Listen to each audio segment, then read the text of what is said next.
Hello lovelies and welcome back to my channel. Today I am bringing you the most glorious deck which I've had for a while now, and I've sat on doing a review of it for a specific reason, because if you watched my Word of the Year video you will know that 2023 began my year with the Word of the Year story. And when I very first saw this deck come onto the market, it reminded me of one of my all-time favourite stories. So I decided I wanted to hold on to this deck and begin working with it in my year of the story. So we're going to start actually with the story it reminds me of, and that story is this one, Where the Wild Things Are. When I was a primary school teacher, I used to teach the 5-year-olds, and every year without fail I would plan this into my teaching to do sort of English or art projects around it, an imaginative play. And for me it's just the story of the power of imagination. I loved it as a teacher. I then loved sharing it with my own children, and I've loved it as an adult. It is one of my most precious books. So I wonder if you can guess the deck that I'm going to be sharing today. It's this one, Into the Lonely Woods. It's a Lucy Cavendish and Dan May deck, published by Blue Angel, who really kindly last year asked me if I wanted to review another deck for them. Which one would I like? Without doubt I immediately went to this one, just because it did remind me of Where the Wild Things Are. It's got that kind of feel about it. It's not based on the book, it's its own thing all in its own right. But for me, with that love of story in me, I was intrigued and fascinated and really excited that there was something reminiscent about that story that I love so much. So when this arrived last year, oh my gosh, I was so excited. And my first opening and flip through of it by myself, because I just knew I'd want to do this one by myself, I actually cried, because it's so beautifully done. Its title, Into the Lonely Woods, it made me think of my journey of the last decade really, which has probably been the loneliest decade of my whole life. It's where life kicked the stuffing out of me. So just the word lonely in the title, I know that I'm not the only one. A lot of us can relate to periods of loneliness, but also I'm also a natural hermit. I love time by myself with my thoughts in my art studio. Seeking out solitude for me is also magical. It's a double-edged sword, and I was really interested to see how this deck over the coming year could help me explore some of those ideas around loneliness and my Word of the Year of story. And to be honest, so far I have not been disappointed. So it comes with a 100 page more or less guidebook that begins with a number of writing passages about loneliness. Within the introduction immediately you've got a welcome to the woods, and the first sentence says, your completeness does not depend on the presence of others. It talks about the courage needed to be alone at times, but how powerful solitude can be. It says, in solitude we have the capacity to strengthen our minds, to depend on ourselves. We can develop ideas and theories, be creative, and even at times ascendant, and allow genius to flow through us. And when I look around, in fact I'm looking right in front of me, I've got this huge book about Georgia O'Keeffe. When I think about some of the people that I am in awe of and most respect, it's people like Georgia O'Keeffe, who retreated to the desert to make art and spent a lot of time in solitude. It's that idea of the genius being allowed to flow in alone time, the disappearing off in your mind to a land of your own make-believe to become king. It's that idea of solitude, allowing dreams to come in, which I suppose is what Where the Wild Things Are is all about. It's about that quiet, dreamlike state where you can create a whole kingdom and rule it. So in the introduction, it does talk very much about the delights of being alone and solitude and the absolute wonders that can come from that, but it also doesn't shy away from the double-edged sword of loneliness. This is particularly pertinent. It says this deck is also a solace though for when the time of being alone feels painful, or when you feel lost or rejected, or when there is never a place in which the comfort of being seen clearly without explanation can be done. Oh, that idea of there's no place of comfort where you don't have to keep explaining yourself, where you feel rejected. All of these areas of loneliness I've known. So loneliness is multifaceted, and this deck really touches on all of those areas. It touches on many things. So spiritual life, genius developing, ideas being brought to fruition, but the painful areas of loneliness where you feel rejected and unseen and where you're totally misunderstood. It touches on it all. So the deck promises to be a guide and a solace and a place to come when you find yourself in those periods of loneliness, to understand the path that you're on. And I haven't found it so much like a call to action. You don't pull a card and it doesn't say try this, do that, do this. It just gives a beautiful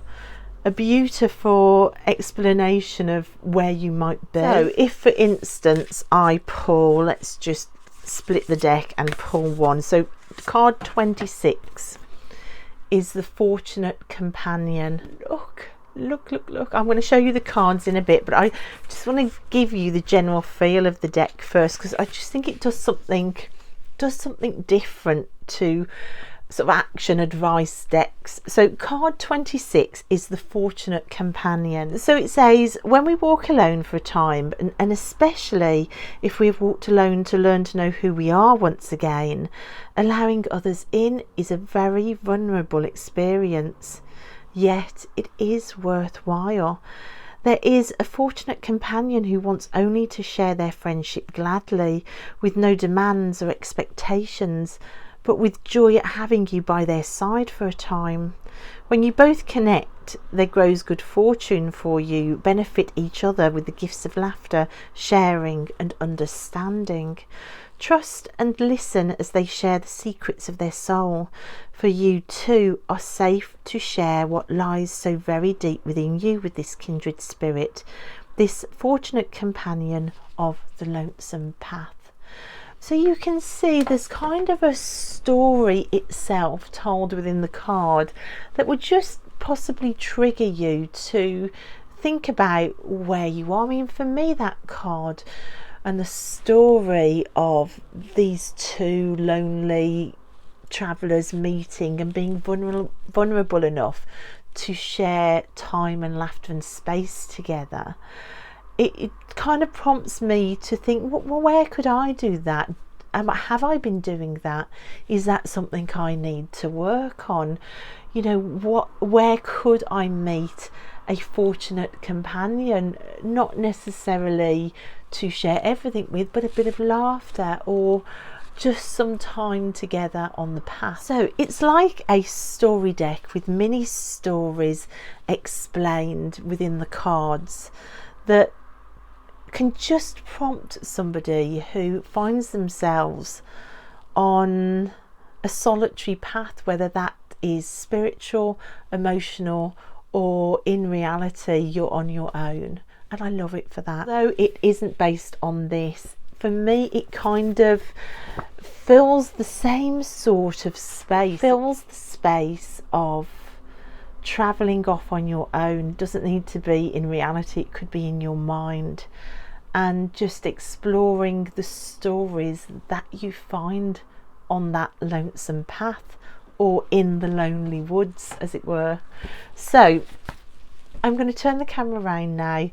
I am going to share the cards. It's an absolute delight. I'm also going to share the decks that I had, well, the deck that I paired it with as well, because I knew I wanted to start working with it this year to explore my own personal stories. I knew I wanted kind of a shadow deck to go with this oracle. I wanted a shadow work tarot deck, and I think I found the perfect one, and I'm going to show you how it's been working for me with a tarot deck at the end of the video too. So guys, here is the box. I think it's one of my favourite boxes. It's one of these just simple two-piece boxes that doesn't take up loads of space on the shelf. It says, venture into the lonely woods and find the greatest gift of all, your true self. So to come to the lonely woods when you feel isolated, distanced from loved ones, or wish to embrace quiet, peaceful spaces within a noisy, hurried world. Here you are welcomed with comfort, inspiration, and compassionate guidance. You will come to know an enriching solitude where you can heal, grow, and journey through your inner wilderness in a beautiful encounter with the untamed, untrammeled self. How lovely is that? Let me show you the backs. The backs are this gorgeous flower with this moth on, and the cardstock is beautiful matte cardstock. The cards are sort of your typical oracle size. If I compare it, say, with a more traditional tarot size card, you can see they're what you would expect from your oracle deck. So I am just going to share these cards now, which are out of order because I have been using it and I do love it. So the story worlds within Into the Lonely Woods. Are you ready to come with me into the woods? And look at these words like, honour your holy days. Will you go alone to the sacred space?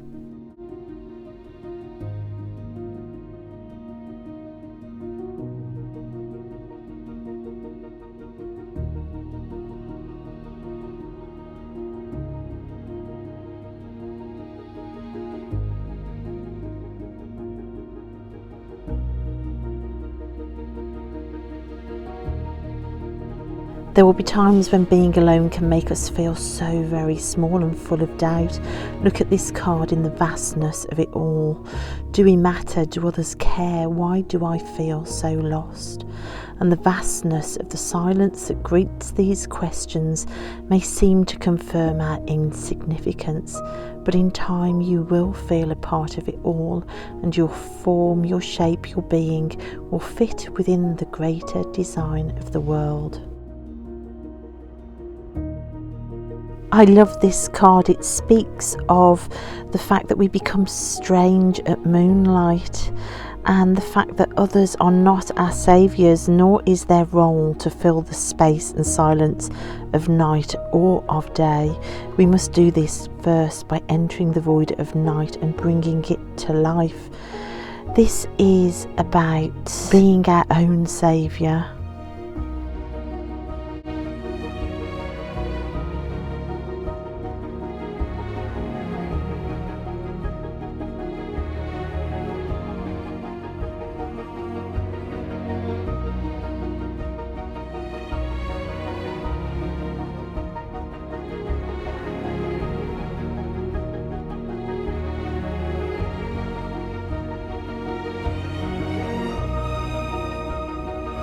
Oh, this card with its message about the changes in life.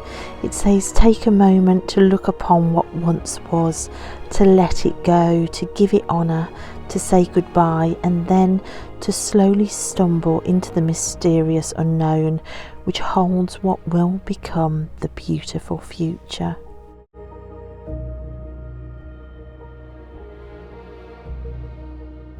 And this card speaks about feeling unseen in loneliness. It says, you are seen, beautiful soul. Your isolation sometimes leads you to feel as though your existence will go unobserved. But you are not invisible. You are seen and loved even in these moments of absolute aloneness. The eyes of the spirit world watch over you more closely now than ever before. Oh my gosh, and this card sums up my last decade. It says, you finally came to that place after so much grief and denial that it would be better for you to let go than to continue to hold on. And so you did. Then you began to find a way back to the self you lost when all your energy was poured into the need to stay connected.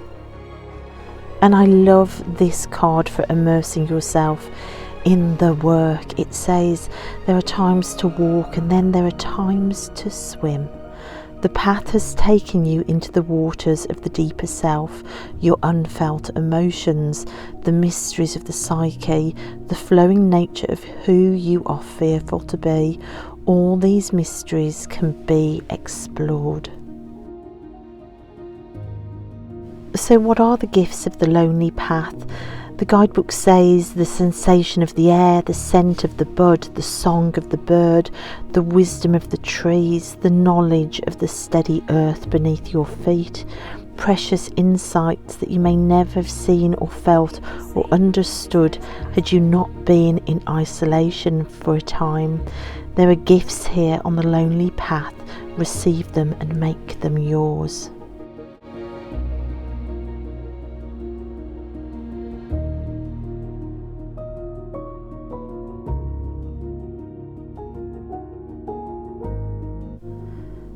Here is a card about healing in lonely times.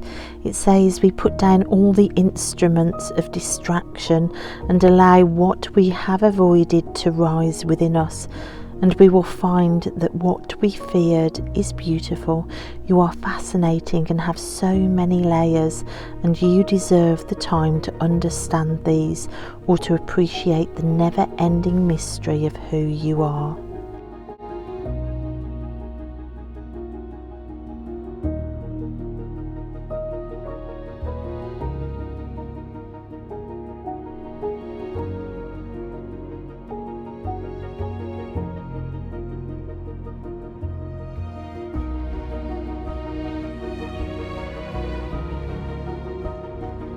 Within this time of in-between, you grow curious about the parts of yourself you had forgotten about until now. These are the aspects of the sacred self that were cast aside, rejected, abandoned along the way. Now you need to look into the well. The well is the memory, the reservoir of the ancestors, the emotional world, which is where those parts of yourself and soul still live, patiently awaiting you to find them. Gaze down the well, conjure up the lost selves. Up they rise to rejoin you again.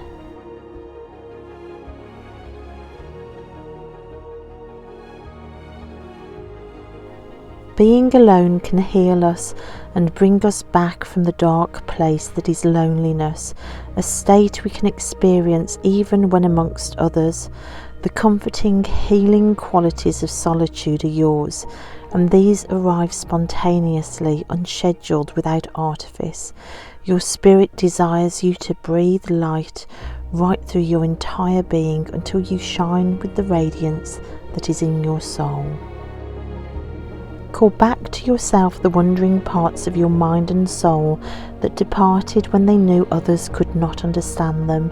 Come together, be reunited within yourself, and feel the multitude of you.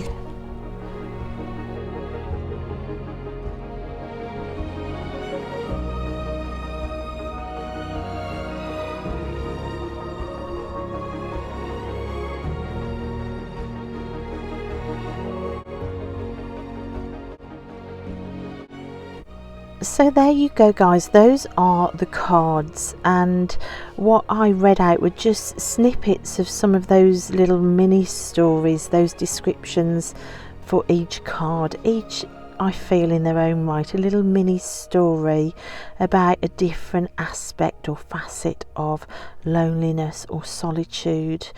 A really healing, beautiful deck, fantastic for prompts for healing or journal prompts or clarifications.